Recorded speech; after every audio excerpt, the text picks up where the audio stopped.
ফুলের প্রতি মানুষের ভালোবাসা অনাদিকালের। সুযোগ পেলেই ফুলের কাছে যাওয়ার আকুতিও তাই চিরন্তন। ফলে নানা রূপ রং গন্ধে ভরা লাখো ফুলের সমারোহ আর স্পর্শের আনন্দ অনুভূতি যে কেমন হতে পারে সে তো বলাই বাহুল্য। চট্টগ্রাম থেকে দেশের বৃহত্তম এমন এক ফুল উৎসবের কথা জানাচ্ছেন শামসুল হক হায়দারি, ক্যামেরায় ছিলেন এনামুল হক। চট্টগ্রামের ফৌজদারহাটে চলছে মাসব্যাপী বর্ণাঢ্য ফুল উৎসব। ১৯৪ একর বিস্তীর্ণ অনাবাদি জমিটি একসময় ছিল মাদক সেবীদের আখড়া, যার বর্তমান চিত্র সম্পূর্ণ ভিন্ন। পুরো এলাকায় এখন ফুলের সমারোহ, যেখানে থরে থরে সাজানো ১৪০ প্রজাতির লাখ লাখ ফুল। চট্টগ্রাম জেলা প্রশাসনের ব্যবস্থাপনায় আয়োজিত মাসব্যাপী এই ফুল উৎসব আর দেশি বিদেশি সংস্কৃতির মেলবন্ধন দর্শনার্থীদের নির্মল বিনোদন দেবে আশা উদ্যোক্তাদের।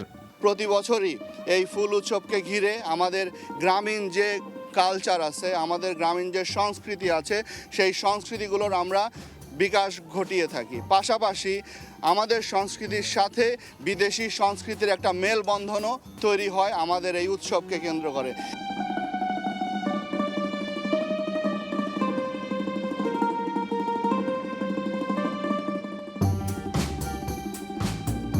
বৈচিত্র্য আর বর্ণিল ছোঁয়ায় সাজানো উৎসবের মুগ্ধতা ছুঁয়ে যায় অভ্যাগত অতিথি দর্শনার্থীদের মন। ফুলের রাজ্যে এসে সৌরভে মাতোয়ারা হয়ে ওঠেন সব বয়সী মানুষ।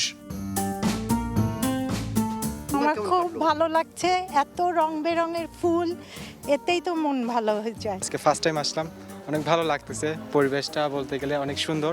ফুল লেক সব কিছু মিলে অনেক ভালো ছিল। অ্যান্ড এক এক রকম মানুষ দেখতেছি বা এক এক কালচারের মানুষ দেখতেছি, সব কিছু মিলে কিন্তু ভালো ছিল। ফুল উৎসবের নিরাপত্তা ও প্রিয়জনকে নিয়ে ছবি তোলা সহ বিভিন্ন বিনোদনের ব্যবস্থা মন কেড়েছে দর্শনার্থীদের।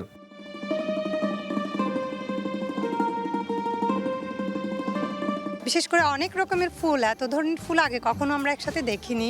হাজারো ফুল আছে এখানে, যা দেখা হয় না, পাশে দেখা হয় না, গ্রামে দেখা হয় না, এখানে এসে দেখতেছি।